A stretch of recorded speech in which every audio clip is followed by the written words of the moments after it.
Gone Girl is the new film from David Fincher, starring Ben Affleck as Nick Dunn, a man whose wife goes missing, and all the attention turns to him as the possible guilty party. This film is fantastic. David Fincher is on absolute top form, as is the whole cast, especially Rosamund Pike as Amy Dunn. If she doesn't even get an Oscar nomination for her role in this film, I'll be very disappointed and very surprised. Ben Affleck too is on absolutely amazing form, and I cannot wait now even more so to see his rendition of Batman in the upcoming Batman v Superman: Dawn of Justice. Neil Patrick Harris as the stalker character, Desi Collins, is really creepy, and this is a complete deviation from anything I've seen him play before. And Tyler Perry was a really big surprise as well. He's funny in this film and he gives a really fine performance. Carrie Coon is also really amazing as Nick Dunn's twin sister. I bought their relationship 100%. You really do believe that these two actors could be twins. This, along with many of the performances in the film and the finer details, is testament to the skill of Fincher as a director. He always gets these little character moments just spot on, and this film in many ways reminds me of his other classic, Zodiac, which was a police procedural. I really loved that film. I love the attention to detail. You really believe the insight that the filmmaker has in what it is to go into a case, deep into a murder case or a missing persons case. I really bought it with Zodiac, and I really buy it with this film. Rounding out the cast are Kim Dickens and Patrick Fugit as two police officers. Dickens is excellent as the strong-willed detective Rona Boney. She reminds me of the character played by Mark Ruffalo in Zodiac, and also some similarities to the character that Jake Gyllenhaal played in that film.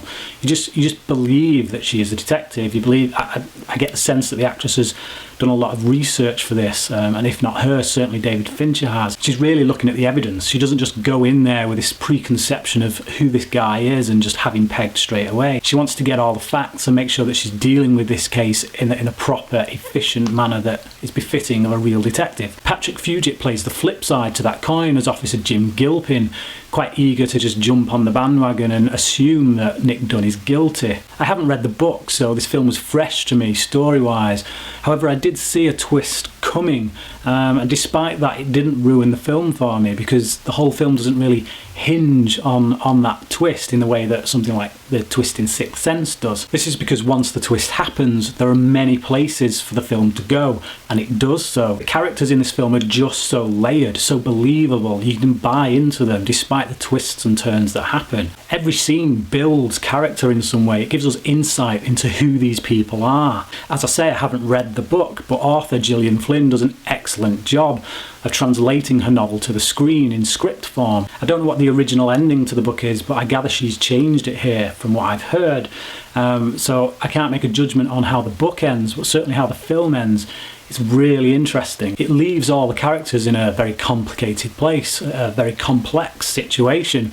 In the same way that Zodiac did, we knew the guilty party, so to speak, by the end of that film, even though they didn't get prosecuted. So in many ways that ending was unsatisfying, but satisfying in the same way. And this film ends on a similar note. Gone Girl also has some very interesting things to say about the media, in the same way that Dog Day Afternoon did and other films like that. In a way, it points out how the media builds people up and knocks them down, and builds people up and knocks them down, just essentially to sell papers or to sell stories, to boost ratings, how it jumps on the bandwagon. This whole film is in fact a really good case study of how we as audiences should examine what it is we're being spoon-fed by the media, and how we ourselves should examine our own position on what it is they're feeding us. The movie gets an 18 rating, and that's for one scene in particular of very graphic violence, along with a few other scenes that are quite sexually graphic. I think it's deserving of the 18 rating. I'm glad it got the 18 rating,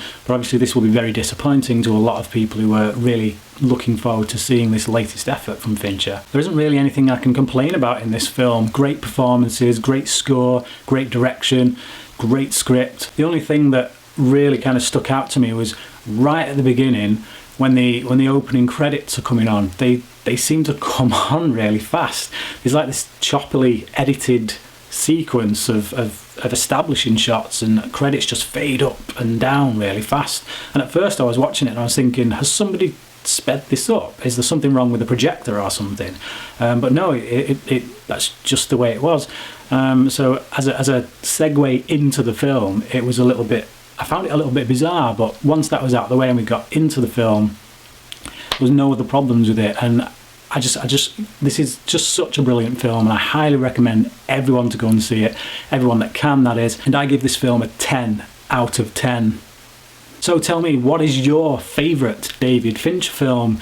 He's done quite a few that, for me, are just perfect examples of what the movie-going experience should be. He's one of my favourite directors, and this film just encompasses all of those things that I love about him as a director, as a filmmaker. So comment below, let me know what your favourite David Fincher film is, and until next time, thanks for watching.